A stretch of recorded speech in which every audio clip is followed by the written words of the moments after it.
Nah, pencabutan STR ini dilakukan oleh Konsil Kesehatan Indonesia, gitu ya, Konsil Kesehatan Indonesia. Kemudian kalau ketahuan misalnya kayak 2 dokter deh, contohnya yang di Bandung sama di Garut, itu kan sudah proses hukum dengan polisi ya. Nah, sudah proses hukum polisi, ternyata mereka dikatakan bahwa sudah pidana. Jadi kemudian di situ oleh Konsil Kesehatan Indonesia STR mereka dicabut.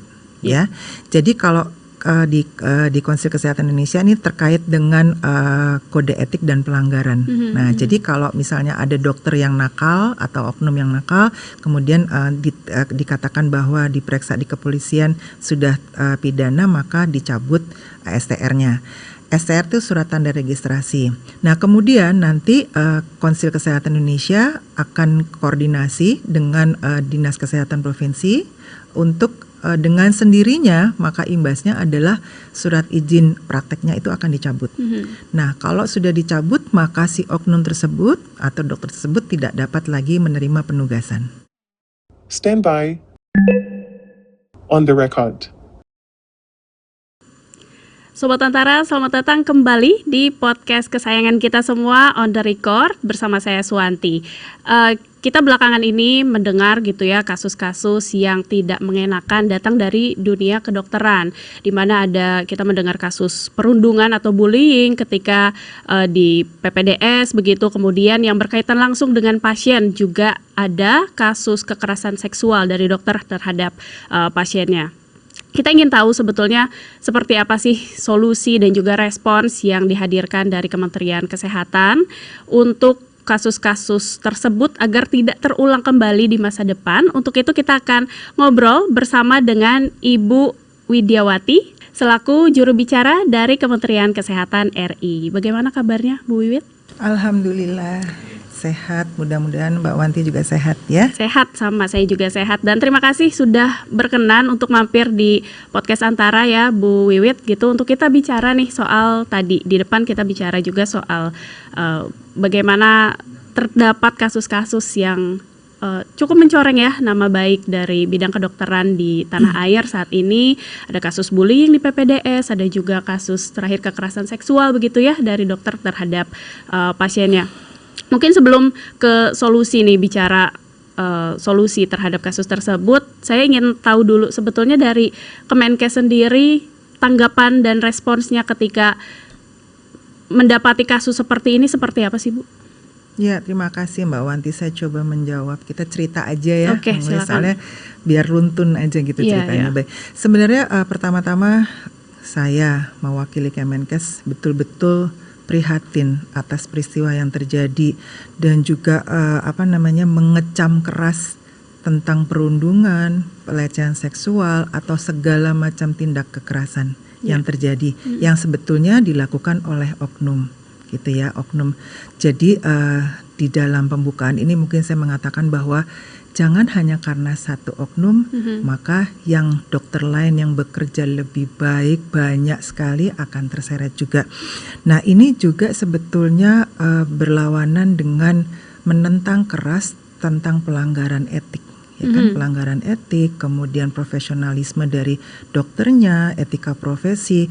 Jadi Kemenkes itu mengecam keras, kemudian tidak ada toleransi terhadap pelaku-pelaku tersebut. Jadi berusaha untuk sesuai dengan prosedur, kemudian sesuai dengan hukumnya. Kalau memang sudah tahu bahwa si oknum itu memang bersalah, maka ada tindakan-tindakan lanjut. Misalnya contohnya karena sudah pidana, maka akan dilakukan pencabutan STR. Itu dilakukan oleh Konsil Kesehatan Indonesia, dan kemudian jadi Kemenkes berkolaborasi, kemudian nanti Konsil akan juga dengan Dinas Kesehatan Provinsi yang terkait, Fasiankes juga nanti akan mencabut, dengan sendirinya akan tercabut yang namanya surat izin praktek. Nah, kalau sudah seperti itu maka tidak akan ada penugasan lagi di dalam dokter itu, gitu. Jadi saat ini memang kita mencoba untuk bertindak secara tegas, secara transparan, selesai semua proses-proses hukumnya, supaya ada juga loh kalau kayak dicabut SCR-nya, tidak SIP itu adalah efek jerah. Jadi jangan ada lagi yang seperti itu. Ya Iya. mungkin masih ada, akan tapi terus berproses, kita juga transparan terbuka kepada publik. Saya ingin lebih lanjut nih ke pencabutan STR tadi begitu. Ini mekanismenya seperti apa? Kemudian mungkin dari Kemenkes pengawasan agar ketika sudah dicabut STR kemudian dia dijamin sudah tidak bisa berpraktik lagi. Itu seperti apa sih, Bu Wit? Baik, cerita tentang STR nih ya. Mhm. Nah, pencabutan STR ini dilakukan oleh Konsil Kesehatan Indonesia, gitu ya, Konsil Kesehatan Indonesia. Kemudian kalau ketahuan misalnya kayak 2 dokter deh, contohnya yang di Bandung sama di Garut, nah, itu kan sudah proses hukum dengan polisi ya. Nah, sudah proses hukum polisi, ternyata mereka dikatakan bahwa sudah pidana. Jadi kemudian di situ oleh Konsil Kesehatan Indonesia STR mereka dicabut. Ya, jadi kalau di Konsil Kesehatan Indonesia ini terkait dengan kode etik dan pelanggaran. Nah, jadi kalau misalnya ada dokter yang nakal atau oknum yang nakal, kemudian dikatakan bahwa diperiksa di kepolisian sudah pidana, maka dicabut STR-nya. STR itu surat tanda registrasi.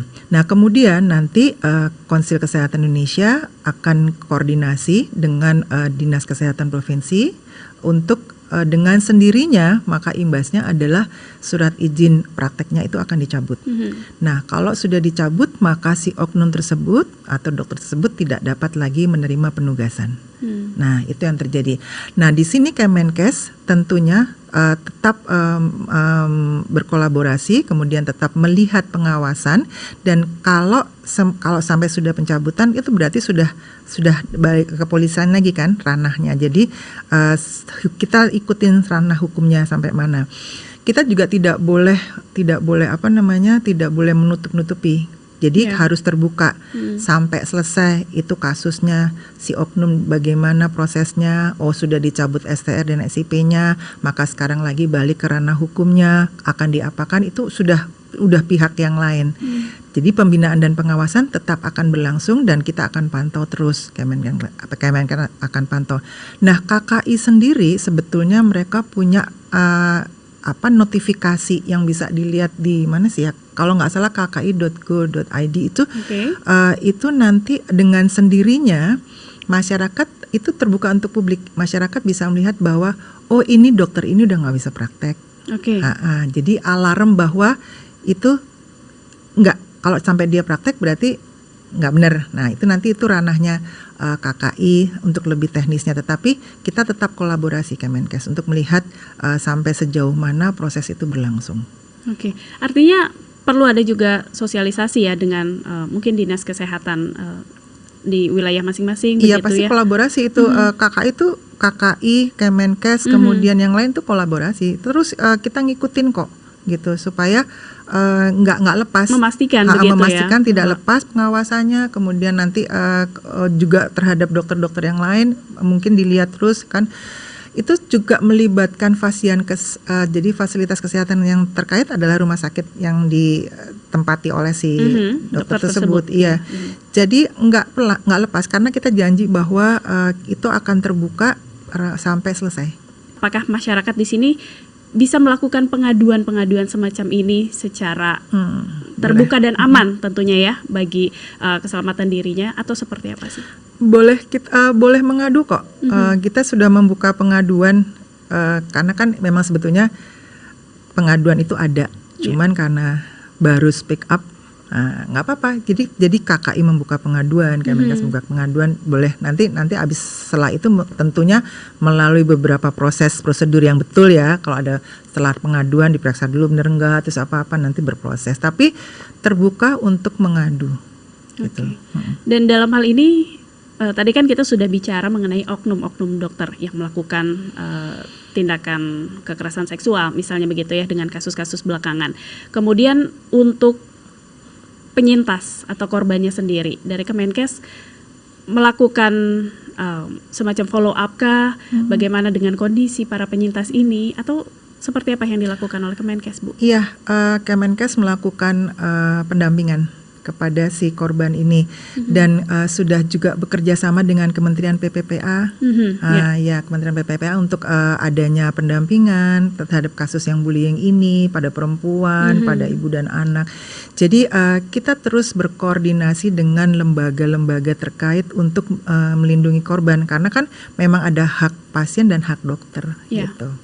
Sekalian kita bicara mengenai hak pasien dan hak dokter, mungkin disampaikan bisa disampaikan oleh Bu Wiwit kepada Sobat Antara mungkin ya yang sedang menyaksikan podcast ini, sebetulnya hak-hak yang wajib diketahui oleh pasien itu seperti apa sih, bisa disampaikan juga ketika misalnya melakukan pemeriksaan kepada dokter umum, dokter spesialis begitu ya, hal apa yang terpenting yang harusnya menjadi catatan bagi pasien sebetulnya Bu? Sebetulnya garis besarnya aja ya, garis besarnya aja kan kalau dokter tadi sudah saya katakan bahwa dia harus menghormati pasiennya, kemudian memberikan pelayanan yang terbaik untuk pasiennya, menjaga pasiennya, sudah ada SOP-nya, kemudian menerangkan kepada pasien bahwa tindakan apa yang akan dilakukan, gitu kan, misalnya pemeriksaan ini nanti ada ini gitu, itu sudah ada SOP-nya. Nah itu wajib diberikan penerangan tadi, komunikasi kepada pasiennya. Nah kalau pasiennya berhak untuk bertanya, gitu, dan misalnya ini juga pasien bisa misalnya didampingi sama keluarganya, itu kalau nggak boleh, tapi dokternya biasanya ada perawatnya. Dokternya akan mengatakan bahwa didampingi oleh perawat dan segala macam. Jadi SOP itu sudah ada dan sudah dilakukan sebetulnya. Kalau kita bicara mengenai bigger picture-nya begitu ya, secara garis lebih besarnya begitu, gambaran lebih besar, ini ada kasus kekerasan seksual dari oknum dokter terhadap pasien begitu ya, yang dirasakan langsung oleh masyarakat sendiri begitu. Kemudian apakah ini ada kaitannya Bu sebetulnya dengan proses PPDS-nya sendiri, yang dimana kita mendengar ada kasus-kasus perundungan di situ gitu ya, ada hal-hal bullying yang juga mungkin itu berpengaruh terhadap mentalitas dari dokter spesialis sebetulnya. Ada nggak sih kaitan di situ kalau Kemenkes melihatnya? Sebenarnya ini kan berjalan seperti biasa ya Mbak Norma. Jadi kalau penerimaan PPDS tentunya melalui beberapa tahap. Jadi ada pengisian registrasi dokumen, gitu kan? Ada dokumen-dokumen biasa lah, itu sudah biasa harus dilakukan. Kemudian ada tes. Nah itu ada beberapa tes. Salah satunya adalah juga yang tadi kaitannya mungkin agak tersenggol adalah tes psikologi yang saya kemudian nanti ada pengumuman dan kemudian nanti ada penerimaan dan masa belajarnya si PPDS. Nah tes itu semua atau tahap-tahap itu semua sudah berjalan seperti biasa. Nah mungkin di dalam kegiatan yang sehari-hari ada, kita nggak tahu dari si oknum mungkin ada tekanan pekerjaan yang ternyata dia tidak kuat dengan pelajaran, pekerjaan dan segala macam. Nah itu makanya mungkin akan nanti ada tes berkala yang dilakukan. Jadi sebetulnya tes psikologi yang tadi dikatakan ada kaitannya atau tidak itu sudah dilakukan di beberapa institusi di Fakultas Kedokterannya juga. Jadi kalau misalnya sampai si mahasiswa itu masuk dan diterima di dalam PPDS, berarti dia sudah lulus itu. Tapi dengan seiring dengan jalannya waktu, kita nggak tahu kan, mungkin ada tekanan pekerjaan, tekanan pelajaran yang akhirnya tidak bisa dia terima, keluarlah hal-hal yang kita tidak inginkan, gitu. Nah, sejauh ini Kemenkes tetap terus kalau dengan kasus-kasus tadi, Kemenkes terus memperbaiki apa yang harus dilakukan. Misalnya, tesnya mungkin berkala, kemudian ada pendampingan, kemudian juga jam kerja dari si PPDS-nya itu jangan terlalu banyak sehingga dia lelah, sehingga dia tidak istirahat. Kemarin Pak Menteri mengatakan bahwa ada jam kerja maksimal 80 jam per minggu, itu maksimal. Jadi perbaikan-perbaikan itu terus dilakukan untuk menyamankan si PPDS-nya sendiri sehingga dia bisa melayani pasien itu dengan baik. Itu sih. Dengan tes psikologi yang rencananya akan dilakukan secara rutin gitu ya, secara berkala tadi Bu Wiwit. Ini apakah ada satu hal yang memang akan menjadi dilakukan gitu ya sebagai antisipasi, sebagai mitigasi ketika mendapati tes psikologi yang hasil dari tes psikologi secara berkala itu ternyata tidak sesuai standar yang diharapkan untuk menjalani praktik sebagai dokter misalnya gitu. Untuk kedepannya follow up-nya seperti apa sih? Nah, berkala itu memang ada wacana untuk berkala gitu, tapi itu adalah salah satu usaha untuk mencegah itu semuanya. Nah, itu akan kita lakukan melalui kita masih membahas proses dan segala macam supaya itu bisa berjalan dan kita bisa pantau semuanya. Makanya pembinaan dan pengawasan kepada dokter-dokter, kepada PPDS itu sudah dilakukan dan akan diperketat lagi supaya tidak terjadi namanya hal-hal yang tadi perundungan, pelecehan seksual. Jadi mungkin kita lebih ke arah pengawasan dan pembinaan gitu ya pada tenaga medis dan tenaga kesehatan. Proses itu sedang berjalan terus, sedang dibahas terus dan sudah ada beberapa yang memang sudah dilakukan sebelum-sebelumnya.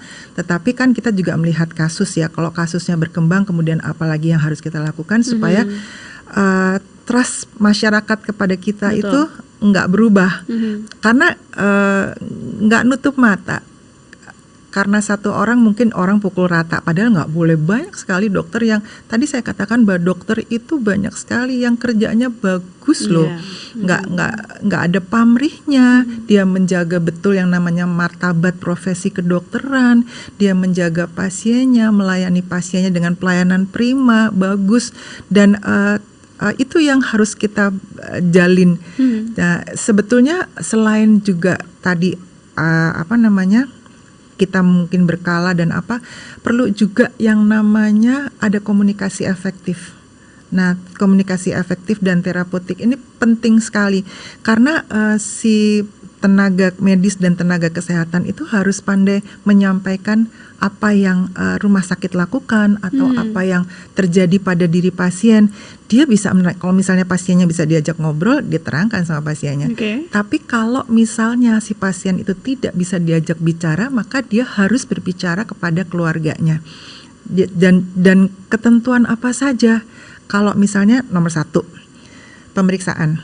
Di dalam pemeriksaan itu misalnya kita periksa.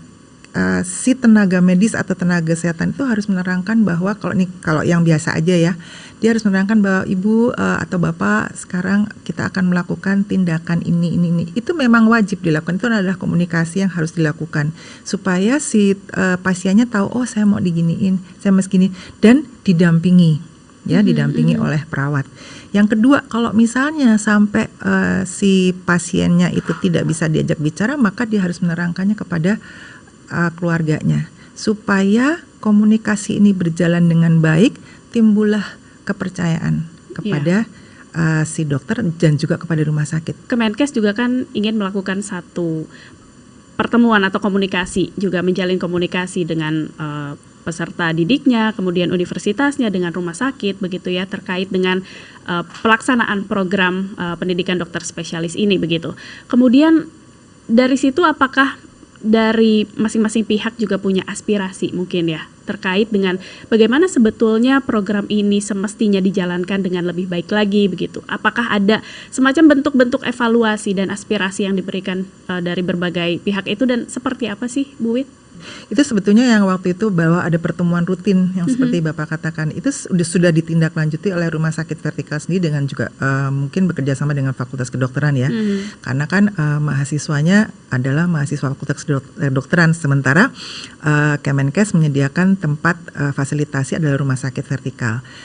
Itu sudah dilakukan dan memang boleh memberikan inspirasi atau memberikan masukan bahwa apa saja yang harus dilakukan untuk kenyamanan. Jadi misalnya ada si dokter ini dari mana, dokter ini dari mana, dokter ini dari mana. Itu sudah terjadi sebetulnya. Tapi mungkin ada satu miss atau gimana yang itu sedang dalam pembahasan dan kita akan merutinkan atau mungkin lebih diperketat komunikasi antara dokter sendiri, kemudian juga komunikasi antara dokter dengan konsulennya, dokter dengan pembimbingnya dan segala macam. Nggak menutup kemungkinan ya Mbak Wanti bahwa setiap kasus itu adalah sebuah pembelajaran. Oke. gitu. Jadi kita nggak boleh berhenti di situ aja. Jadi ini kemudian kita bikin ini enggak. Tapi kan pasti kita temuin yang belum ketemu. Nah, itu juga kita antisipasi dan kemudian kalau sudah ketemu kemudian kita kembangkan. Pertemuan rutin sebagai komunikasi itu memang penting. Oke. Gitu. Pak Menkes juga dalam pernyataannya begitu, Bu Wit sempat menyatakan bahwa dalam PPDS ini khususnya dalam dunia kedokteran spesialis begitu ya, ada 3 hal yang menjadi masalah utama. Yang pertama itu adalah kurangnya tenaga dokter spesialis tadi, kemudian distribusinya yang tidak merata dan juga mutunya gitu ya. Mungkin kalau bicara mutu kita bisa bicara ini terkait dengan berbagai kasus yang marak terjadi belakangan gitu ya. Tapi dengan 2 hal tadi yang di depan bahwa kurangnya dokter spesialis dan juga belum meratanya begitu ya para dokter spesialis di seluruh Indonesia distribusinya. Kalau Kemenkes sendiri melihat hal ini seperti apa sih, Bu Wit? Apakah memang ada solusi jangka panjang ya yang diterapkan dengan hal seperti ini? Iya, kalau sejauh ini yang hasil terakhir data kita bisa ambil bahwa jumlah dokter yang ada tuh 207 ribuan gitu ya. Dokter spesialis? Enggak, jumlah dokter merata semua 207 ribuan terbagi menjadi 165.000 itu dokter umum dan kemudian 250-an itu adalah dokter spesialis.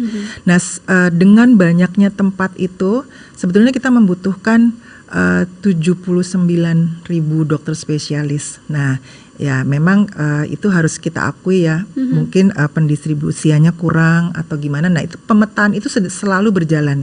Jadi Kemenkes selalu sudah berusaha untuk menempatkan dokter-dokter itu pada tempat-tempat yang memang tidak ada dokternya.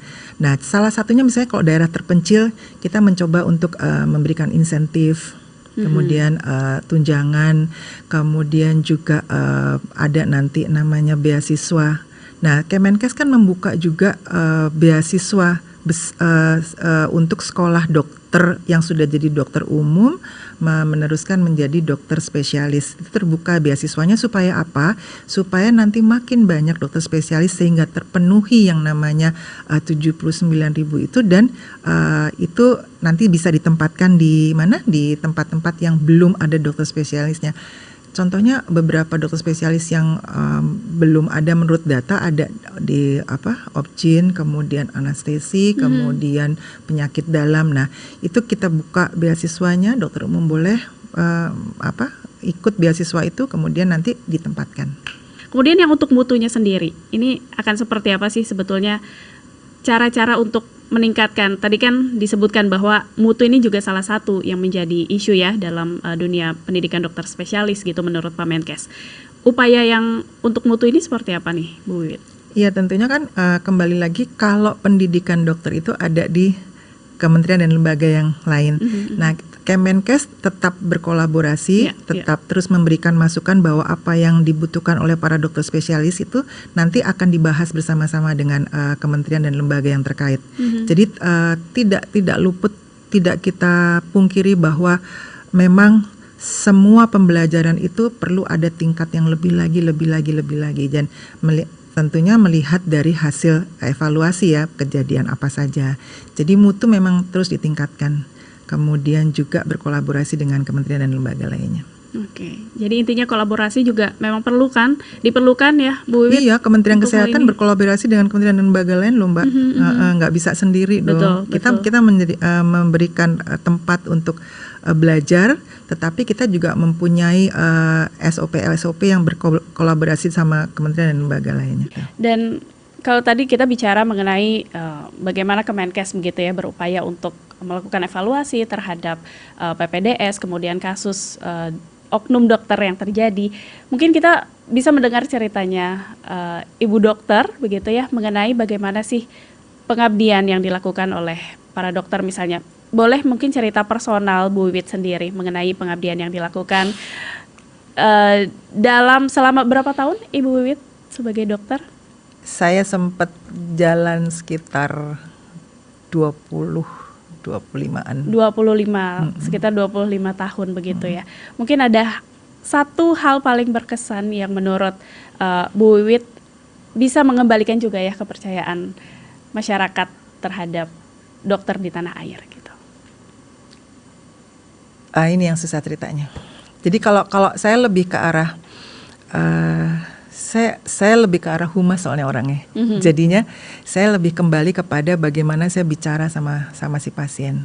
Bagaimana Lagi-lagi komunikasi itu ya. Saya berkomunikasi dengan pasien. Bagaimana kalau saya misalnya mau melakukan tindakan, oke Ibu, saya mau tambal, Ibu nanti akan saya tambal, saya ditemani sama perawat saya, kemudian nanti saya akan ada di posisi Ibu begini, kemudian saya lebih ke arah bagaimana si pasien itu merasa nyaman dengan apa yang harus saya lakukan. Karena kebetulan saya dokter gigi, biasanya pasien dengar mesin gigi aja udah takut kan. Betul. Nah, nging gitu kan, udah takut.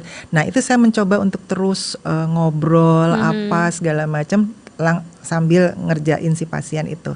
Jadi kalau saya lebih ke arah, kalau pengalaman pribadi saya lebih ke arah komunikasi ya, menyamankan dulu, memberikan kepercayaan bahwa saya akan melayani ibu dengan baik atau bapak dengan baik, dan percaya bahwa semua yang saya lakukan itu ada di SOP-nya.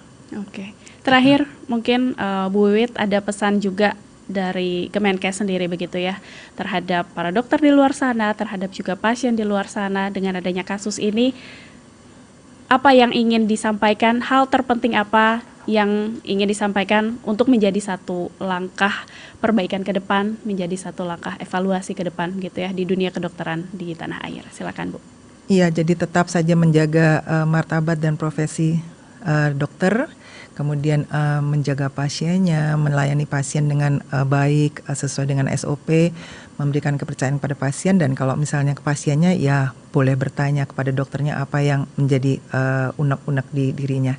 Jadi mudah-mudahan kasus ini sebuah pembelajaran yang dapat kita ambil, dan kemudian kita akan lebih baik memperbaiki diri dari dalam dan dari luar, pembinaan, pengawasan dan lain sebagainya, dan kembali masyarakat percaya kepada dokter, kepada rumah sakit dan segala tindakan yang dilakukan oleh tenaga medis dan tenaga kesehatan. Oke, dan itu pasti yang terpenting ya Bu, agar masyarakat pulih 100% kepercayaannya terhadap para dokter begitu ya. Betul. Oke, dan terima kasih banyak Bu Wiwit untuk Sama-sama. ngobrol-ngobrolnya di podcast Antara on the Record. Kita akan bisa ngobrol lagi mungkin di lain kesempatan. Boleh, monggo. Oke, dan Sobat Antara, itulah ngobrol-ngobrol kita mengenai isu-isu yang terjadi di dunia PPDS dan juga kasus dari oknum dokter begitu ya yang belakangan ini terjadi, bersama dengan juru bicara Kementerian Kesehatan RI, Dr. Gigi Widiawati. Dan jangan lupa untuk menyimak podcast Antara di antaranews.com/video dan YouTube Antara TV Indonesia. Kita akan ketemu lagi di episode podcast berikutnya. Sampai jumpa. Boleh salam ke kamera Bu. Terima kasih.